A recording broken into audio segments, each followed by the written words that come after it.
Muy buenas noches, amada iglesia. Voy a invitarles, me acompañen al Evangelio de Mateo.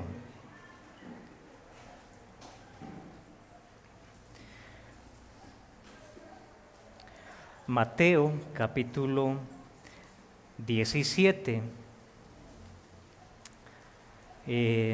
Antes de dar lectura, vamos a hacer una breve oración. Padre Santo, una vez más, Señor, venimos delante de ti para alabarte y disponernos en esta hora y escuchar tu palabra. Te rogamos, Señor, que bendigas tu palabra, que dé fruto en nuestro corazón y nos lleve a contemplar a nuestro glorioso Señor Jesucristo. Que tu palabra hable por sí solo a nuestro corazón de manera que podamos entregarnos más a Él. Bendice tu palabra, Señor, y tu Espíritu Santo obre aún en el corazón más duro en esta noche. En Cristo Jesús te alabamos. Amén. Mateo capítulo 17. Voy a dar lectura para ustedes los versos 1 al verso 8. Dice así la palabra de nuestro Señor. 6 días después, Jesús tomó a Pedro, a Jacobo y a Juan, su hermano, y los llevó aparte a un monte alto, y se transfiguró delante de ellos, y resplandeció su rostro como el sol, y sus vestidos se hicieron blancos como la luz. Y he aquí, les aparecieron Moisés y Elías hablando con él. Entonces Pedro dijo a Jesús: Señor, bueno es para nosotros que estemos aquí. Si quieres, hagamos aquí 3 enramadas, una para ti, otra para Moisés y otra para Elías. Mientras él aún hablaba, una nube de luz los cubrió, y he aquí una voz desde la nube que decía: Este es mi Hijo amado, en quien tengo complacencia, a él oíd. Al oír esto, los discípulos se postraron sobre sus rostros y tuvieron un gran temor. Entonces Jesús se acercó y los tocó y dijo: Levantaos y no temáis. Y alzando ellos los ojos, a nadie vieron sino a Jesús solo. Palabra del Señor. Pueden tomar asiento. El relato que acabamos de leer, mis hermanos, es uno de los momentos más impactantes durante el ministerio de nuestro Señor Jesucristo. Momento conocido como la transfiguración. La transfiguración de Jesús, un momento único, especial, el cual debe llamar nuestra atención, debe impactar nuestro corazón para contemplarlo más, amarlo más, entregarnos más a Él y servirle mejor.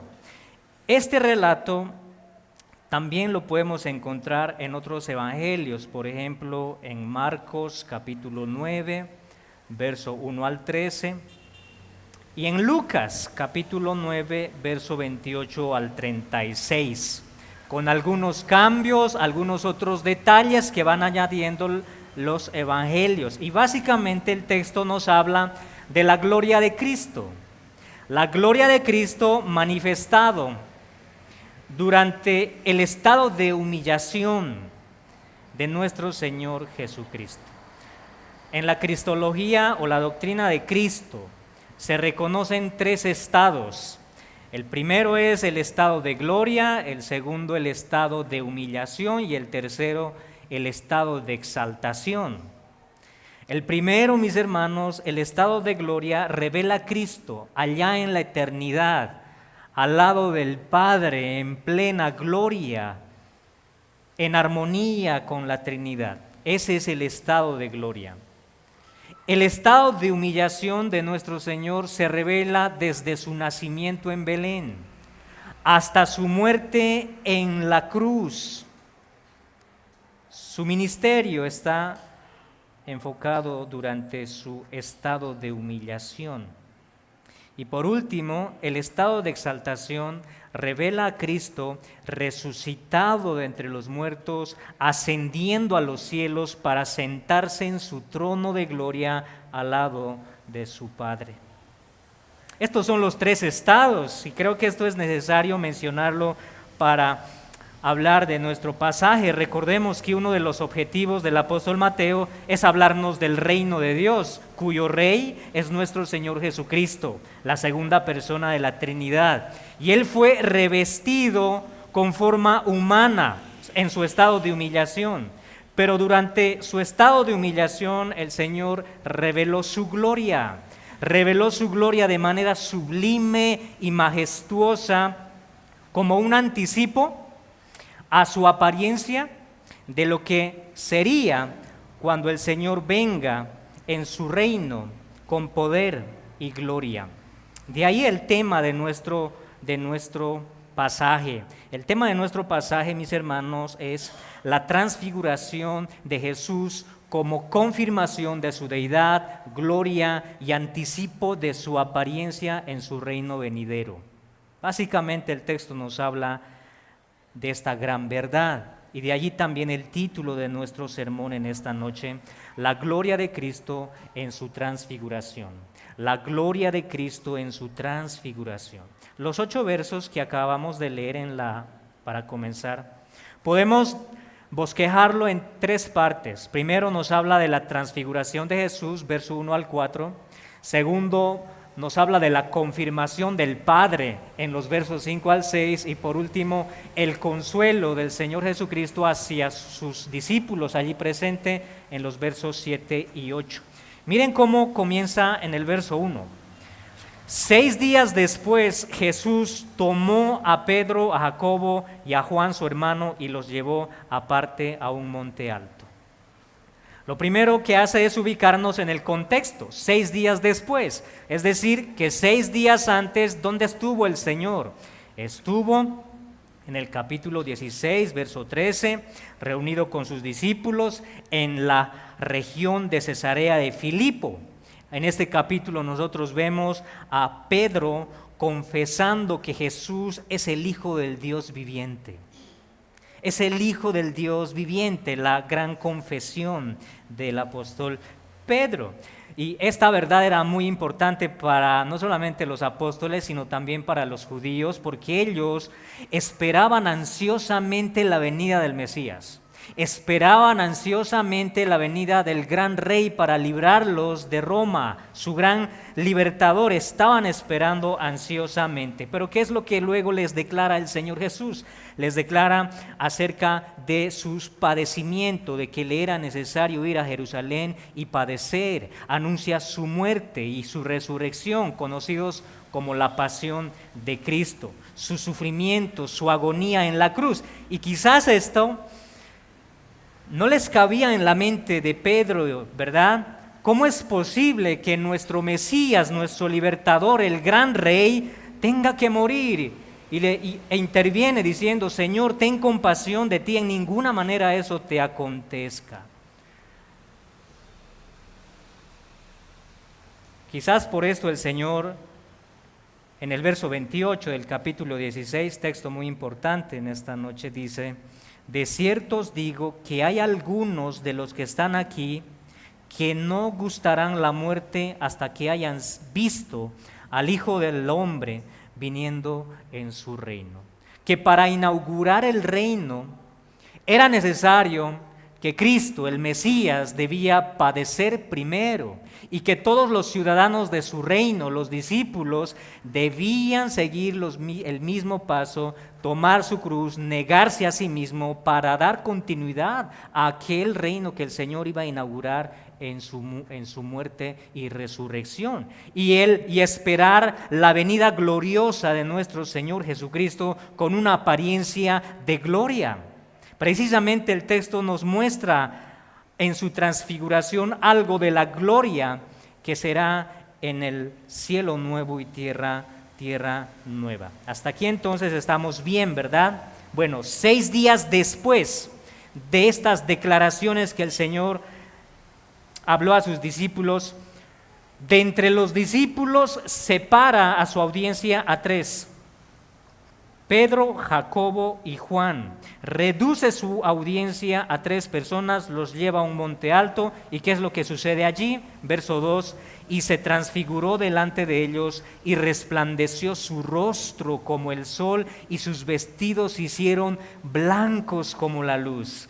Mis hermanos, allí la palabra transfiguró está muy relacionada con un término que nosotros quizás lo conocemos. La palabra es metamorfosis.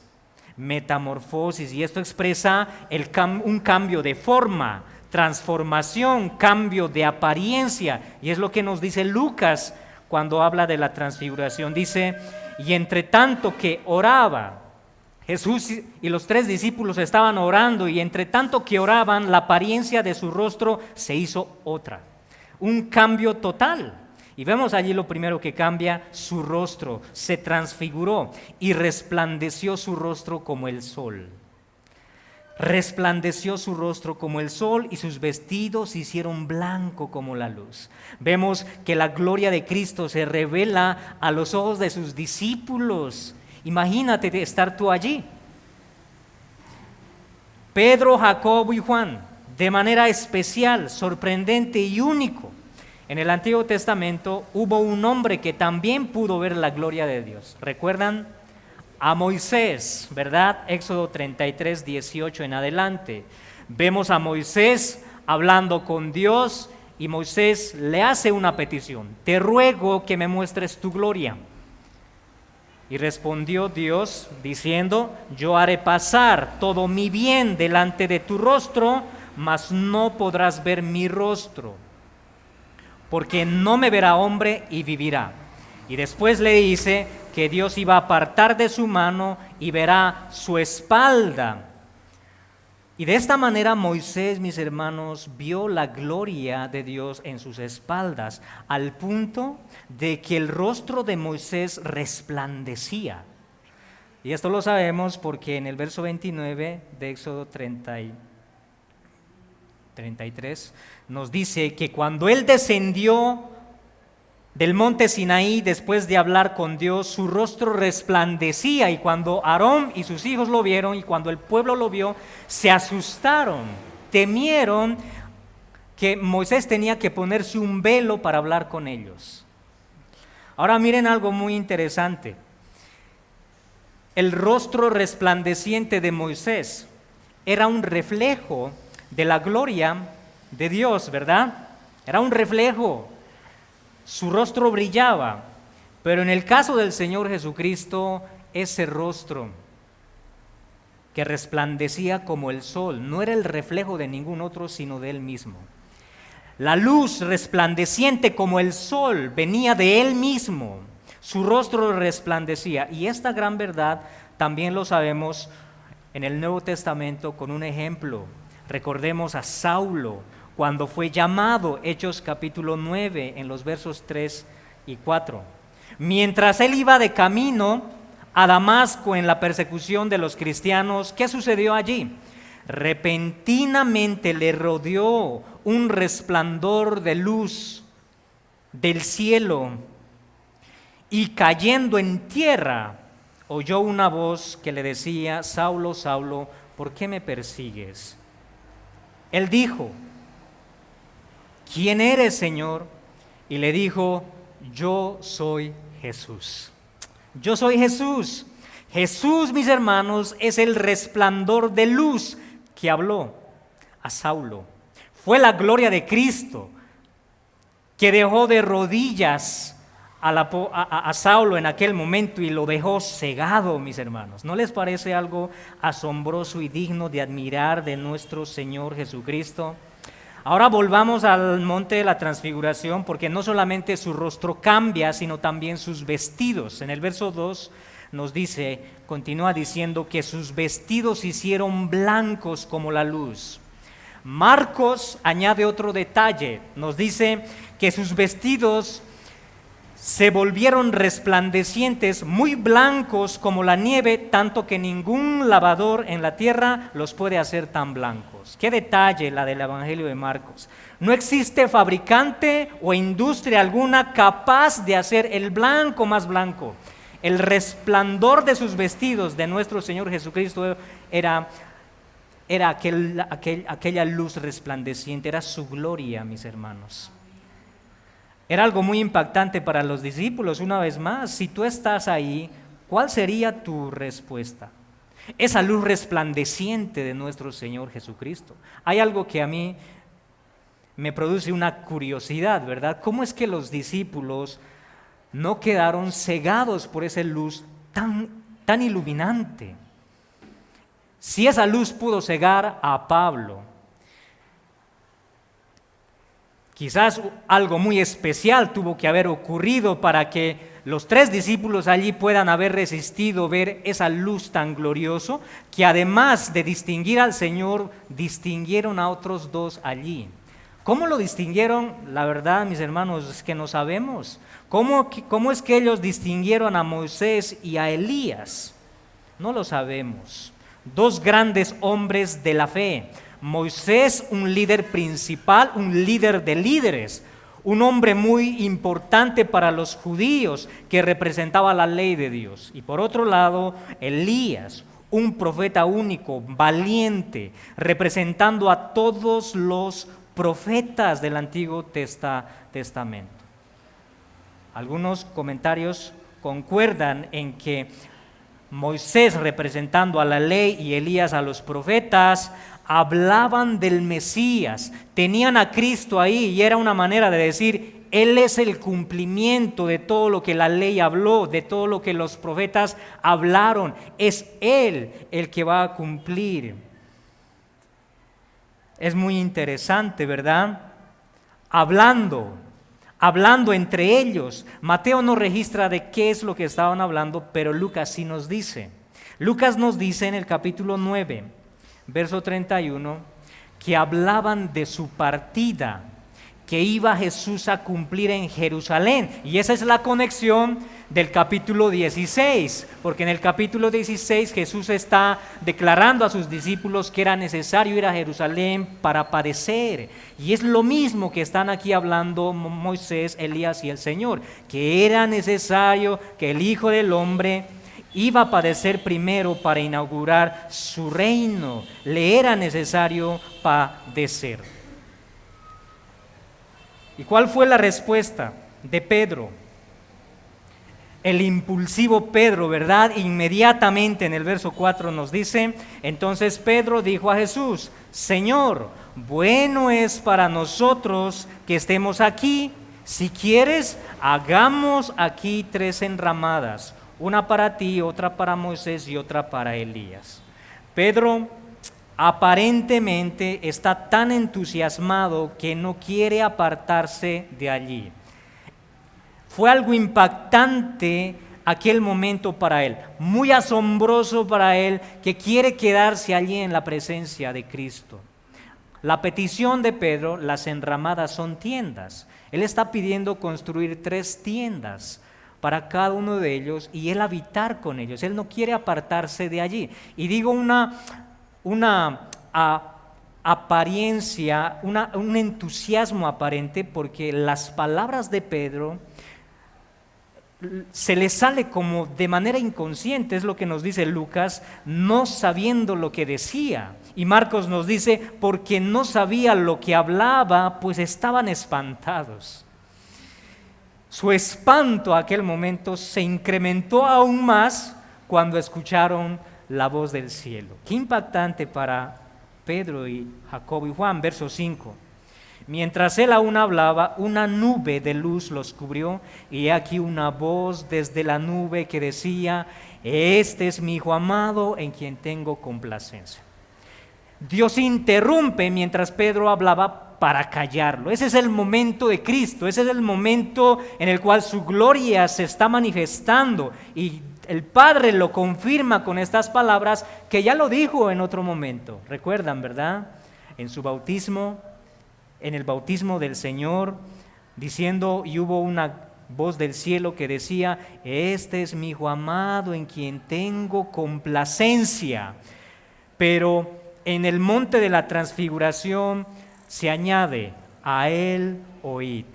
A él oíd. Miren, mis hermanos, si el Señor Jesús es el cumplimiento de la ley, es el cumplimiento de las profecías, es mayor a los profetas, es mayor a los reyes, superior a los sacerdotes, entonces debemos prestar atención, oídos, a aquel que resplandece en gloria. Ese es nuestro Señor Jesucristo. A él oíd.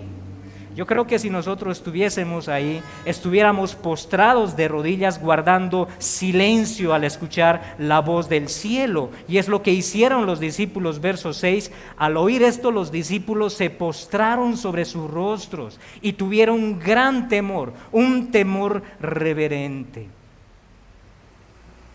Quizás como Isaías, ¿verdad? Aún viendo allí en el templo las faldas, ahí viendo a Dios sentado en su trono y a los ángeles diciendo: santo, santo, santo, y Isaías queda postrado: ay de mí que soy hombre muerto. Quizás era esto en el corazón de los apóstoles. Guardaron silencio y tuvieron gran temor y se postraron sobre sus rostros. Y luego el Señor se acerca, los toca y les dice: levantaos, no temáis. Atemorizados los discípulos, pero Jesús los toca y les dice: no temáis. Cuando los discípulos alzan sus ojos, verso 8, a nadie vieron sino a Jesús solo. Aquel momento de transfiguración había terminado. Moisés y Elías ya no estaban ahí. Y aquella luz resplandeciente como el sol se había disipado. Como si un velo hubiera cubierto el Señor en su forma humana. Estoy seguro, mis hermanos, que ese momento fue algo muy impactante para los discípulos. Marcó sus vidas. Los llevó a entregar sus vidas como mártires. Juan lo registra en su Evangelio, capítulo 1, verso 14. Y aquel verbo fue hecho carne y habitó entre nosotros. Y luego, ¿qué dice? Y vimos su gloria, gloria como del unigénito del Padre. Aquí Juan está pensando en aquella noche. Juan está pensando en aquel momento glorioso en el cual Cristo se manifestó en su gloria, y él dice: vimos su gloria, al verbo encarnado se hizo hombre, pero vimos su gloria como del unigénito del Padre. Lo marcó, su mente y su corazón estaba abrumado de aquella noche. Él lo vio, y de igual manera nosotros lo veremos en gloria. Si tú y yo hubiéramos estado allí, nos hubiéramos postrado delante de Él y hubiera marcado nuestro corazón. Y como creyentes nuestra vida sería diferente. Quizás. Es muy probable que al ver la gloria de Cristo, nuestra vida cristiana no sería la vida cristiana que hoy tenemos. Sería con una entrega mayor. Pero Él mismo se reveló a nosotros, mis hermanos. Brilló su luz resplandeciente en nuestros corazones para darnos vida. En su palabra lo vimos crucificado, lo vimos resucitando entre los muertos para librarnos de la ira venidera, hacernos ciudadanos de su reino, para dar continuidad al avance de su reino. Y ya para terminar, saben ustedes, ¿verdad?, que nosotros lo veremos a Él, y en aquel día ¿saben quién resplandecerá, verdad? Apocalipsis nos dice que no habrá necesidad de los astros, no habrá necesidad de luna o de sol ni de lámpara. Apocalipsis 22:5 nos dice que no habrá allí más noche y no tienen necesidad de luz de lámpara ni de luz de sol, porque Dios el Señor los iluminará y reinarán por los siglos de los siglos. ¿Saben por qué no brillarán los astros en el reino venidero, verdad? No habrá necesidad, porque será Cristo. Será Él el que brillará. Por esto, algunos comentarios están de acuerdo que la transfiguración de Cristo fue un anticipo de cómo sería Cristo en el cielo nuevo y tierra nueva, brillando en su gloria.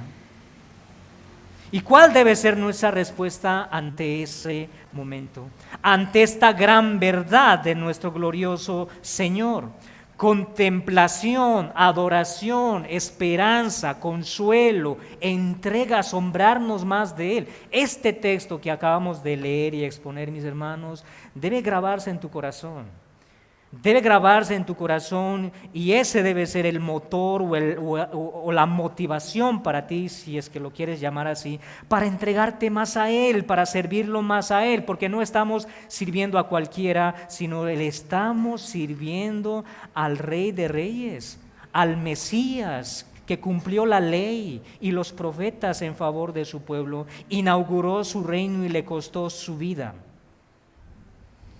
Esto no es suficiente para nosotros meditar en esto y entregarnos a Él. Ahora, no todos, ¿verdad? No todos, aún no se les ha alumbrado esta luz resplandeciente como el sol. En esta noche quizás tenemos aquí algunos que aún no se les ha iluminado esta luz resplandeciente de nuestro Señor Jesucristo, querido amigo. O a las personas que conocemos. Este texto claramente es una invitación a venir a Él y contemplarlo en su gloria. Él es el único quien puede resplandecer en tu corazón. Él es el único que puede transformar tu vida y hacerte partícipe de su reino, querido amigo. Él es el único cuando Cristo resplandezca en tu corazón y te haga ver tu pecado, porque tu alma está lleno de oscuridad. Tu corazón está oscuro y tus ojos están cegados y solamente aquella luz resplandeciente puede transformar y puede quitarte esa ceguera, iluminar tu alma y cuando lo haga verás tus pecados y vendrás a Él en arrepentimiento. ¿Por qué no venir a Él en esta hora? Confesando tus pecados. No tengas miedo. Porque cuando ves tus pecados, cuando aquella luz alumbra tu corazón y ves tus pecados, se producirá un temor. ¿Quién me librará de esta ira venidera? ¿Quién me puede librar de los juicios venideros? He quebrantado la ley de Dios. No temas, ven hacia la luz, ven a Cristo glorioso y Él tiene el poder suficiente para perdonar tus pecados y transformar tu vida. Si vienes a Él. Vamos a orar. Padre Santo, te damos gracias una vez más en esta noche por tu palabra leída. Gloria sea a nuestro Cristo, gloria sea a nuestro Señor Jesucristo, que en esta noche vimos en su gloria resplandeciente y llena nuestro corazón de esperanza, porque le veremos también nosotros. Te ruego, Padre Santo, que nos ilumines por medio de tu palabra y nos hagas ver más a nuestro Señor Jesucristo para amarlo más a Él. Bendice tu palabra, que dé fruto en el corazón de aquellos que oyeron. En Cristo Jesús te alabamos. Amén.